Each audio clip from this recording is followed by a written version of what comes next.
Good morning, Facebook friends. Helen Arcantu here, CEO of the YWCA of Northern New Jersey. My pronouns are she, her, hers, and I'm so happy to have some time with you today. Most of you know that the YWCA of Northern New Jersey has been actively participating in working to break the stigma around period poverty. Period poverty describes the struggle that is experienced by many women, girls, transgender individuals. It really impacts everyone who menstruates. And the fact is that when you don't have your period supplies, and it's a really big challenge, and menstrual health is such an important part of our health discussions. But this is a conversation, of course, that many people shy away from having. There's this whole kind of stigma around it. And so that's what we are here to talk about today. And the YWCA Northern New Jersey and our amazing team has been so focused on for a few years now. Who we fortunately became connected with the Flow Initiative, who's really educated us, and we joined their efforts statewide. It is estimated that period poverty affects 1 in 4 menstruators nationwide and 1 in 8 menstruators here in New Jersey. Period poverty can exacerbate issues related to poverty as menstruators end up staying home from work or passing on occupational or educational opportunities to avoid the shame and stigma of appearing in public without adequate period supplies to meet their needs. Now, some of you may know that May 28th was Menstrual Equity Day, and that recognizes the service of advocates, period supply banks, and their staff, volunteers, donors, and all the great work that's being done to eradicate period poverty. But as we always say, it's great to have these days that showcase, or these months that showcase focused conversations, but the reality of it is there is no one day or 1 month or 1 week to be talking about these issues. They are pertinent every day of the year. And so with that, we are so grateful to have with us today Ms. Tara Norman to be part of this wonderful discussion. Many of you know that the YWCA has been involved in so many initiatives around this area. We do collect menstrual products through community donations and through collection drives that we partner with individuals and organizations around our 5 counties. And through that, then we are able to give out a 90-day supply free of charge to anyone in the community who needs the products. So we are, you know, we are also very committed to having the health discussions around this issue as well. And to that end, we invited, as I said, Tara Norman, a public health and advocacy enthusiast. She is a people-focused professional who is passionate about aligning with missions that advocate for and serve communities of color. And her commitment is to ensure diversity, equity, and inclusion that are meaningfully reflected in organizational culture, legislation, advocacy, and healthcare delivery. She is a devoted advocate, an educator, a leader in the fight to disrupt systemic barriers and improve health outcomes.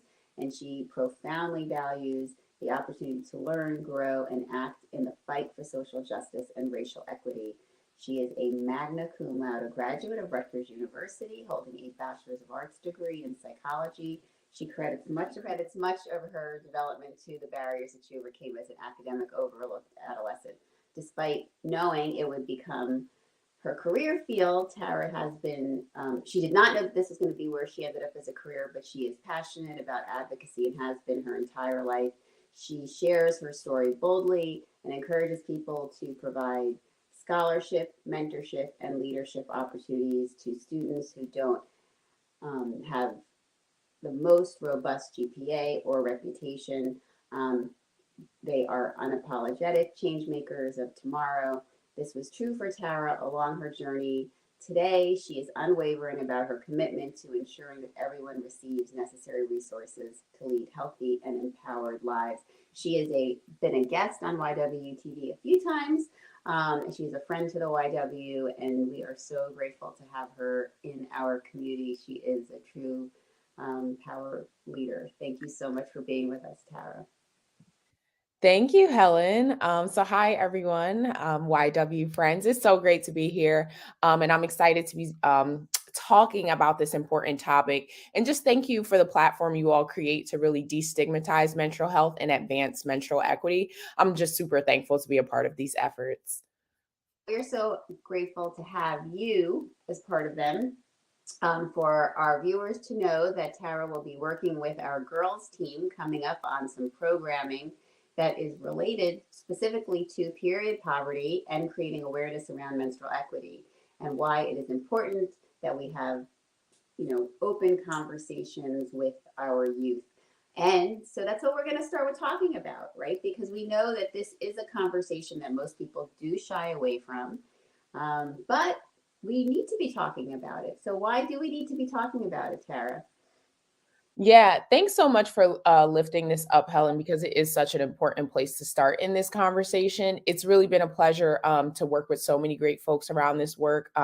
Your team and colleagues like Maddie and Elian, who I've had the pleasure of working with. Huge shout out to Aiko Laborio, who leads the Flow Initiative across the state of New Jersey. So just really great to be working in collaboration on these efforts. With folks who are so passionate about providing young people with the tools that they need to lead holistically healthy lives. It's extremely important that we have open conversations with young people about menstrual health because, like you said, Helen, it's a core part of our overall health and well being, right? We all have a responsibility to change the conversation around menstruation to a more positive one, really, for the next generation of young people. I think that's really where we want to see this work head. Think about it, considering that the average age for a person who menstruates to get their first period is 12. Menstruators get their period for around 40 years of their life before menopause. This is a long time in a significant life experience. So it is critical that we provide folks with the tools to feel confident and knowledgeable about their menstrual health. We want to ensure that young people and really people of all ages have the products and the information they need to menstruate in a society that makes them feel dignified and celebrated, not ashamed, right? And lastly, menstrual health also sets the tone for other important forms of healthcare. So ensuring that people have the tools they need to maintain their menstrual health really has the potential to improve other important health outcomes. I mean, I'm so grateful that you shared, all of those details. I mean, the reality of it is, as you said, you know, it's almost a century that a person could be a good 20 to a good 40 plus years that they are menstruating, and yet it's one of those conversations that are shunned, and it's also a conversation, right, that most of us who, when we started menstruating, many of us, it was not really presented to us or introduced to us in a way, other than either in school, in some, possibly by someone who didn't really understand what they were sharing with us anyway, kind of added on into maybe a health class discussion, or the school nurse came in and dropped some information in a very clinical, way. But a lot of caregivers, do not feel comfortable with the conversation. And so even, they don't prepare the menstruators in their lives, for what's coming. So it can be a shock at a young age. And then it really does become, years and years and years of veiled experience, because of how it kind of enters into one's life. So it's so important to be talking about it, and to be talking about it from a young age and all the way through. So, how can we get parents and caregivers to be more supportive and to, you know, kind of stop that stigma so early on, with our youth? Yeah, this is really such an amazing question because parents and caregivers can do so much to support young people along their menstrual health journey. One important thing that parents and caregivers can do is to provide positive affirmation around menstruation. This is critical to building a positive menstrual health experience for young people. One of the most powerful aspects of these efforts is the power it holds to break generational stigma around periods, right? Many of us are so familiar with that. You'll hear a lot of parents talk about how they wish they were able to have those conversations with the adults in their lives as young people when they were menstruating. And this now creates the opportunity for them to be able to do it with their children, right? So this might mean not making starting your period sound like something scary. And it could even just be a matter of shifting our tone, right? Because as a society, we've been conditioned to have this negative tone or this kind of hush hush mentality around periods. So instead of saying to a young person, oh no, you're probably going to start your period soon, right? We could shift our tone to a more positive, oh wow, you're going to start your period soon, right? And ask young people what questions they have. Are you excited? Are you nervous? These are all ways that we could kind of just, change the narrative around menstrual health and menstruation broadly. And as a part of providing young people with positive affirmations around menstrual health, parents and caregivers can also teach them how to be supportive of their peers and create a sense of community around menstruation, right? As adults, many folks who menstruate realize the value of having a friend or a colleague you can talk to about experiences with menstruation. And parents and caregivers can encourage young people, right, to create the same sense of community for one another. This is important because opening up these conversations not only provides young people with peer support, but it also has great potential to reduce instances of bullying related to menstruation. And that is super important. And books are also a really great resource to help support some of these more difficult conversations for parents and caregivers, right? One of my favorite resources is called Vaginas and Periods 101. It's by Christian Hoger and Kristen Leela. It's a youth-friendly pop-up book that discusses and eliminates myths around periods in various period products, right? So it kind of, creates this introductory conversation for parents and caregivers to, bring in tools to help facilitate, these first-time conversations in a way that's fun and engaging and feels age appropriate, right? This book is really, really useful because it's inclusive and doesn't use gendered terms, which is super important. Certainly because as a part of our work around menstrual health, we want to ensure that all folks who menstruate, including transgender and non-binary folks, feel uplifted. So this means that we have to be mindful of the language we use in our own journey toward becoming more inclusive. So using language like menstrual products instead of the old school term you'll hear like feminine hygiene products, as well as ensuring that the experiences of the trans community are centered in our advocacy efforts is an important part of this work. Well, I am so glad that are touching on all of this because I do think that it is so challenging because, again, as you said, so many of us as adults, I'm in my 50s. When I was getting my period for the first time, it was a hush hush conversation because that generation, that raised me, you know, didn't have those conversations openly. Definitely not in mixed company. Yes, they would say, like that was something that you would just, quietly talk about.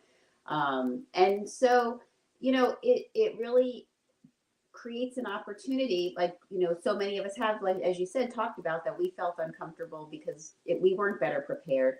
But the reality of it is, because we weren't better prepared, we now have to prepare in order to prepare that next generation. So it's not just going to happen naturally. So I so appreciate that you're giving us a resource that we can look at as well and that we can use, um, with the young up and coming menstruators in our lives, to be able to prepare them.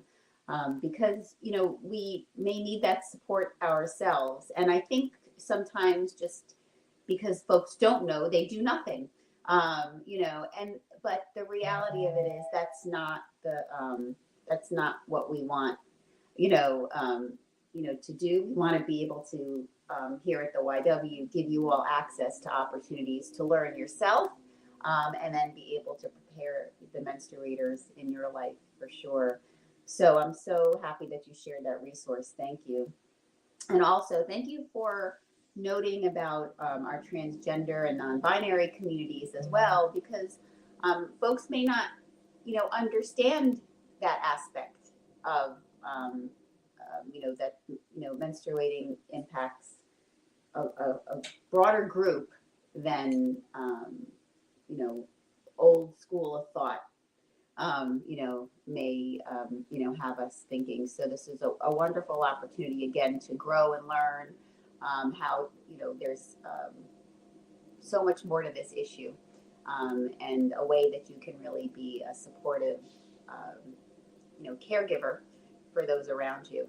And also, let's, talk about too those that don't menstruate in our lives, that we need to educate them, right? And that's what you're talking about. I have twins. Now, my son, I've been talking to him about menstruating as much as I have been to my daughter, because for both of them, it's going to be something that I want them to grow up and understand. So, thank you so much for, talking us through that. So, our organization, as we talked about, has really a tremendous initiative that has just been growing, really because of the demand and the need, and our donations that we receive from the community, from individuals, from organizations, help us be able to put together period products that we can give out to anybody in need, for our community. So those of you who are out there that want to donate and provide some products to us, we have the information here so that you can know where you can drop it off and how you can arrange for a pickup. Or if you're connected to a company, an organization, a service group in some way that you're looking for an effort to be able to support something like this, we can work with you to be able to do that as well. And then we, again, very gratefully accept those donations and put them together, for our community to be able to access. So tell us about the period packaging party that you are going to be hosting with us on July 7th. What is your goal for that effort? What is a period packaging party, and who should come, and what can they expect will happen at the event?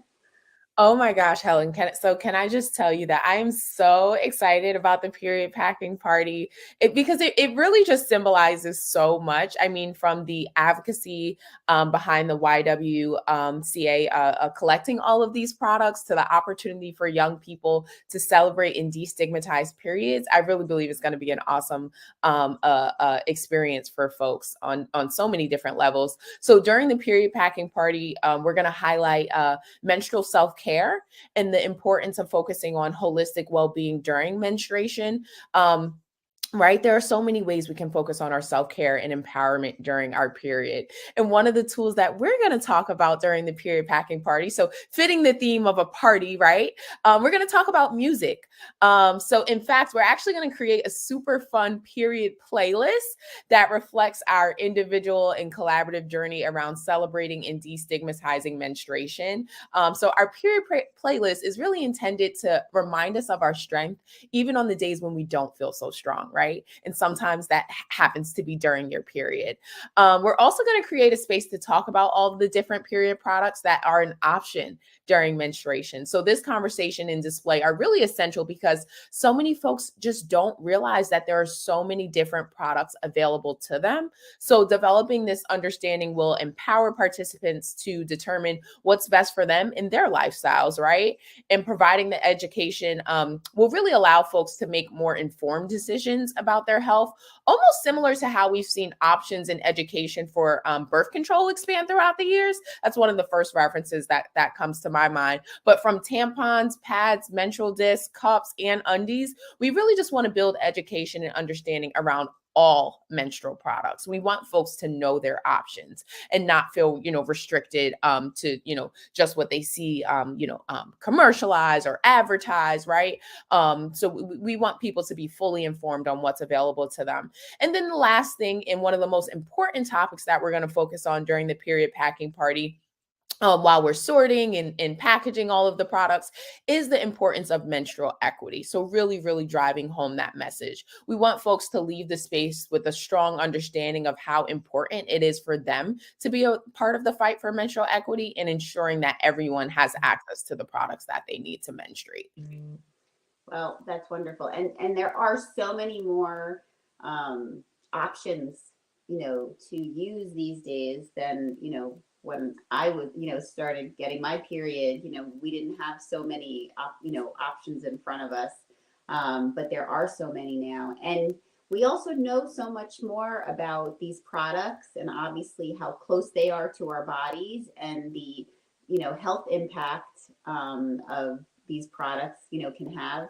And so it's important to make really, really good decisions about the type of products you use as well, what makes the most sense for you, your body, your comfort level, all of these things, because, as we know, having the right products, having products, period, but of course, having the right products have everything to do with feeling empowered and comfortable, when you are menstruating as well. And again, because you're doing it for so many years, we want to make sure that folks are, um, learning and changing with the times, with what's, available to you. And again, from a health perspective, what options are out there and considerations that you should have for, yourself, for your child who might be menstruating, to help them make the right decisions.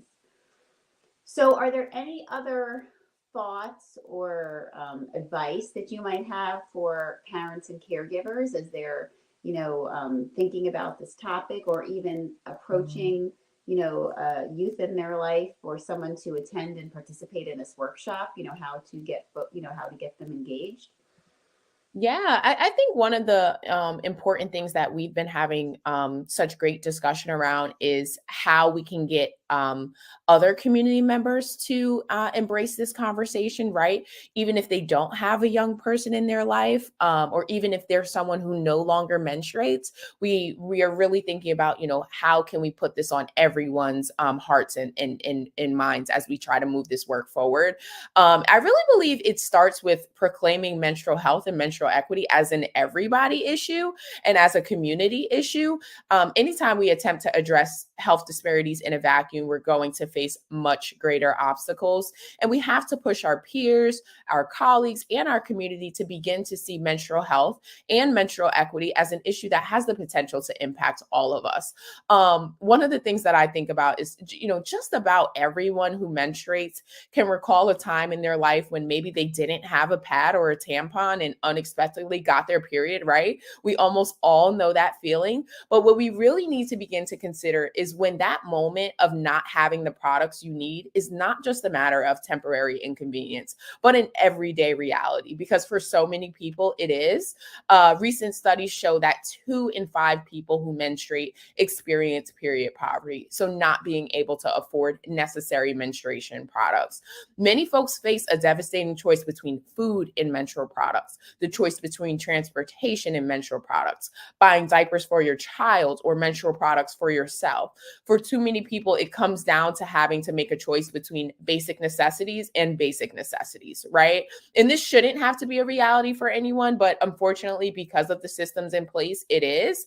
In fact, federal assistance programs like SNAP and WIC actually do not cover the cost of menstrual products. And this ultimately places folks in need of support at an even greater disadvantage. And not only does it place them at a greater disadvantage physically because of not having products, but it also sends a really harmful message emotionally that certain people's needs and well-being matter less. And we know that this disproportionately affects our Black and Brown communities. And this is a message that we really see perpetuated again and again throughout the healthcare system. So this won't change until we are all equally invested in the fight across policy, advocacy, and education to make sure that everyone has access to the products they need to, lead healthy and empowered lives around menstruation.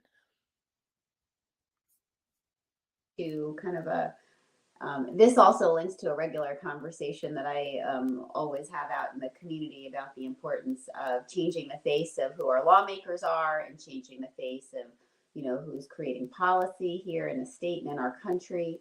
Here in New Jersey, we recently had some, really positive movement and legislation and conversations happening on a statewide level around this that came from Senator Louise and Assemblywoman Spite. And, we've had, gratefully, the Flow Initiative leaders, really pushing that forward.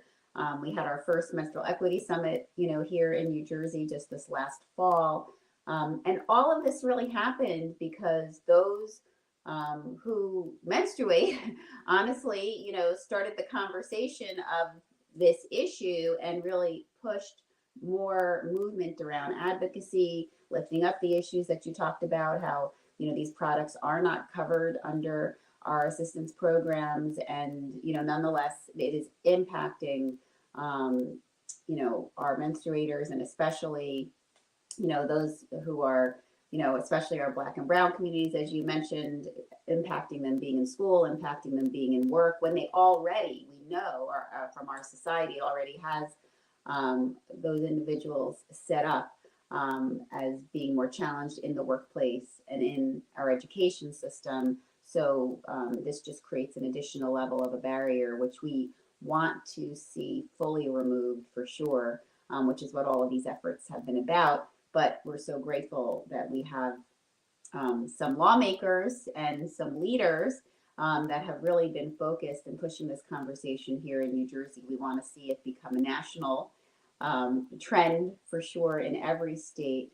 But I will also make my pitch that we do need to see a changing face in our lawmakers and in our leaders. And so we do need to keep at that, because that's the only way we'll get these conversations, at the head of the agendas, to be discussed for sure.